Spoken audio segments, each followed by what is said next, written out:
Assalamualaikum warahmatullahi wabarakatuh. Berjumpa lagi dengan saya, Zinula Fitri AB, calon guru penggerak angkatan 9 SDN 003 Bengkulu Utara, Kabupaten Bengkulu Utara. Di sini saya tidak sendiri, saya ditemani oleh Ibu Yuli. Beliau adalah guru PAI di SDN 003 Bengkulu Utara. Bagaimana Bu kabarnya hari ini?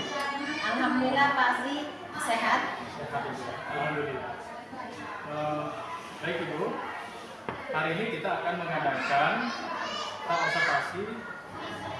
Ya Bu, sebelum nanti saya akan mengamati jalannya proses pembelajaran yang akan Ibu lakukan di dalam kelas. Sebelum saya melakukan pengamatan supervisi di kelas nantinya Bu. Adapun tujuan dilakukannya supervisi ini Bu, untuk mengetahui jalannya proses pembelajaran yang Ibu lakukan. Dan kenapa kita lakukan hari ini Bu? Karena karena hari ini kita akan melakukan percakapan praobservasi sebagai persiapan awal Bu, sebelum nanti Ibu melakukan kegiatan pembelajaran agar lebih siap dan lebih percaya diri, sehingga nanti dapat memberikan pembelajaran yang terbaik kepada murid. Begitu ya Bu? Ada beberapa pertanyaan yang akan saya sampaikan kepada Ibu terkait nanti persiapan Ibu melakukan pembelajaran. Yang pertama berkaitan dengan tujuan yang ingin Ibu sampaikan nanti seperti apa? Tujuan yang ingin saya sampaikan kepada anak-anak untuk materi yang akan saya sampaikan nantinya tentu tentang kelanjutan materi yang kemarin tentang zakat fitrah. Nah, di mana zakat fitrah itu tujuannya agar anak-anak kita ini mengetahui bagaimana cara kita mengeluarkan zakat fitrah di waktu bulan suci Ramadan. Jadi karena zakat fitrah itu hanya satu kali dikeluarkan pada bulan suci Ramadan, maka anak-anak itu tentunya akan mengetahui berapa yang akan dikeluarkan nanti dan apa saja yang harus dia keluarkan yang zakat fitrah itu. Jadi itu tujuannya, sehingga anak-anak itu dia mengetahui, tidak dia hanya tergantung pada orang tuanya saja. Jadi dia tahu kapan sudah sampai waktu bulan suci Ramadan, dia akan tahu saya akan membantu orang tua saya untuk mengeluarkan zakat. Kalau diberikan kepada amil zakat, dia akan bisa. Kemudian berapa yang dia keluarkan, dia akan mengasih tahu dengan orang tuanya berapa takarannya atau ketentuannya dan apa saja yang akan diberikan seperti bahan makanan pokok misalnya. Kemudian orang-orang yang berhak menerima zakat fitrah itu ada 8 orang. Jadi anak-anak itu tujuannya supaya mengetahui. Luar biasa sekali ya Ibu Yuli.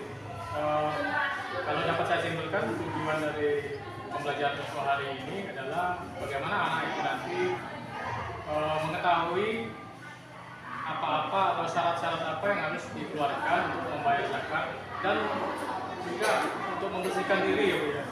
Bagaimana supaya anak-anak itu dari sedini kita mengetahui pentingnya kita sebagai manusia umat Islam untuk dapat mengeluarkan zakat, karena sebagian harta kita itu adalah milik orang-orang yang membutuhkan ya.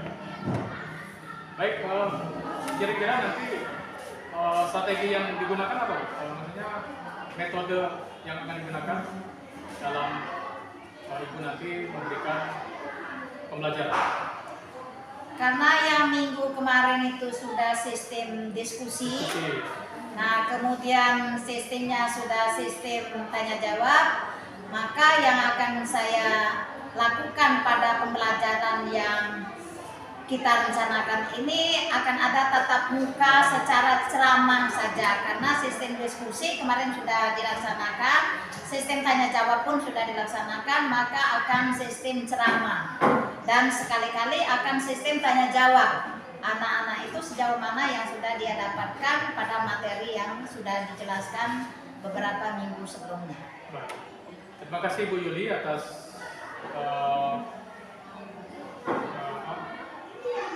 kesempatannya dalam memberikan pembelajaran kepada anak-anak kelas 5. Luar biasa sekali, saya sangat mengapresiasi. Sama Pak. Assalamualaikum warahmatullahi wabarakatuh. Waalaikumsalam warahmatullahi wabarakatuh. Assalamualaikum warahmatullahi wabarakatuh. Apa kabar anak-anak semuanya kelas 5? Baik. Dalam keadaan sehat semua kita? Ya. Ya. Ada yang merasa hari ini yang agak lemas? Ya. Semuanya kita harus semangat. Nah, sebelum kita menampilkan pelajaran pada hari ini tentang pendidikan agama Islam, kemarin kita sudah belajar tentang pelajaran mengenai infak dan sedekah.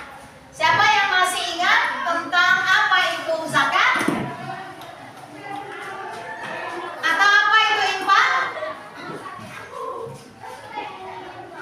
Tidak ada?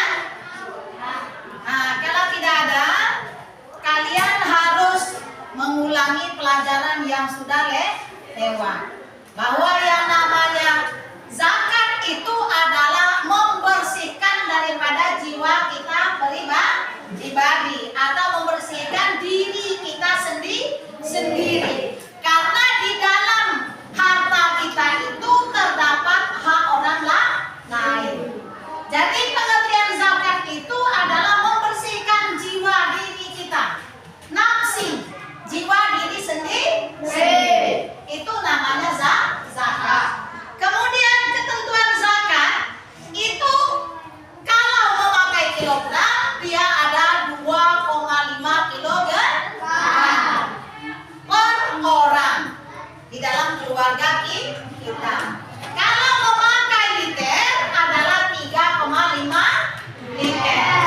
Jadi kalau misalnya 2 orang dalam satu keluarga itu kita akan memakai kilogram, maka 2,5 kilogram dikalikan dengan 2.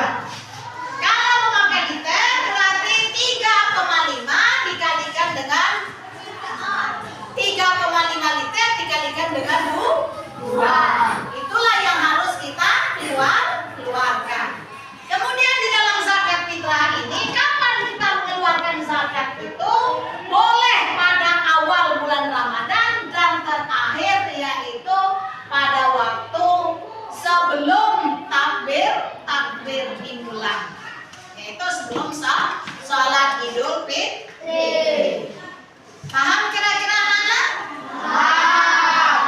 Ada yang mau bertanya kira-kira sampai di sini? Kalau tidak ada yang bertanya, ibu yang akan bertanya sebelum kita sampai kepada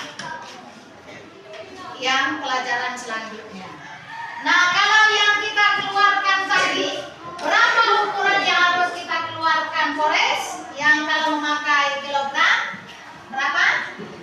3,5. Itu yang memakai liter. Bagus jawabannya. Tapi yang memakai kilogram berapa? 2,5 kilogram. Bagus ya.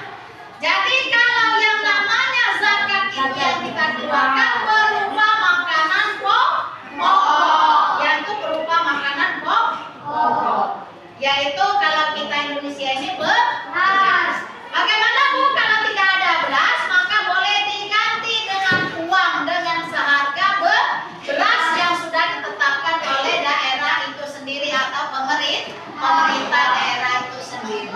Ya. Paham?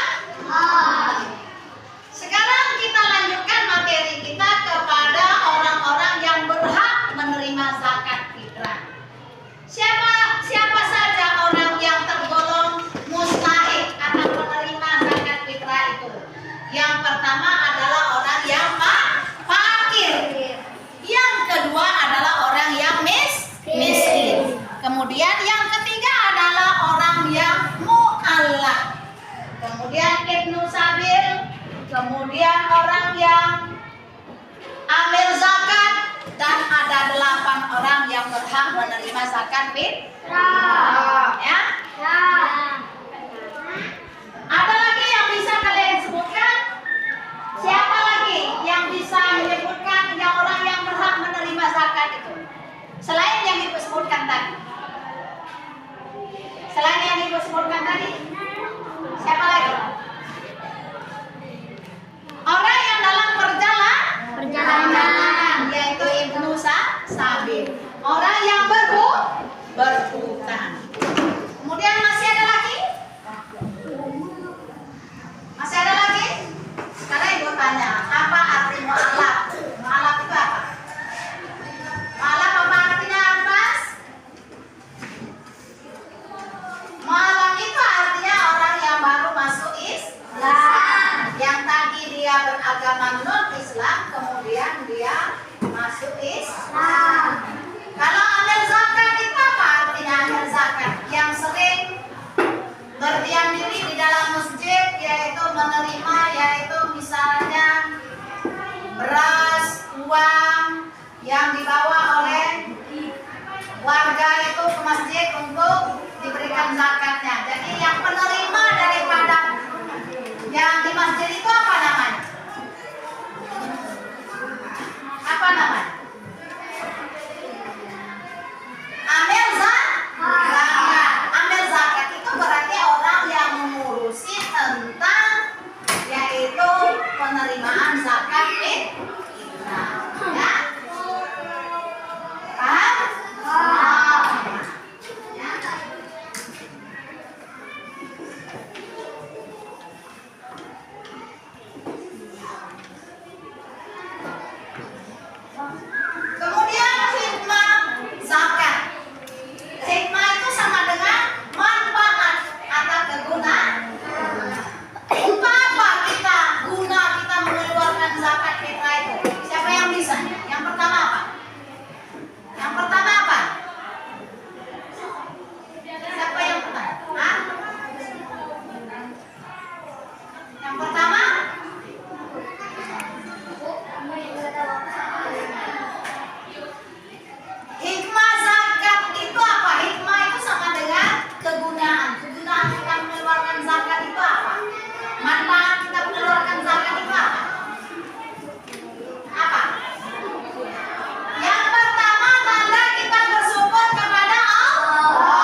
mengeluarkan zakat fitrah.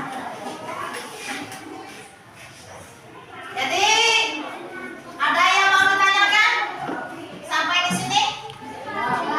Kalau tidak ada yang ditanyakan, apakah kalian menyenangi pelajaran agama Islam pada hari ini? Apakah kalian menyukai kalau kita pelajaran zakat itu akan kita implementasikan kepada warga kita? Senang? Ada yang merasa bosan dengan pelajaran zakat fitrah hari ini? Untuk mengakhiri pelajaran kita ucapkan alhamdulillah. Jadi sampai di sini pelajaran untuk agama Islam tentang materi zakat fitrah yang kita lanjutkan minggu yang kemarin. Maka kita tutup sama-sama mengucapkan alhamdulillah. Assalamualaikum warahmatullahi wabarakatuh.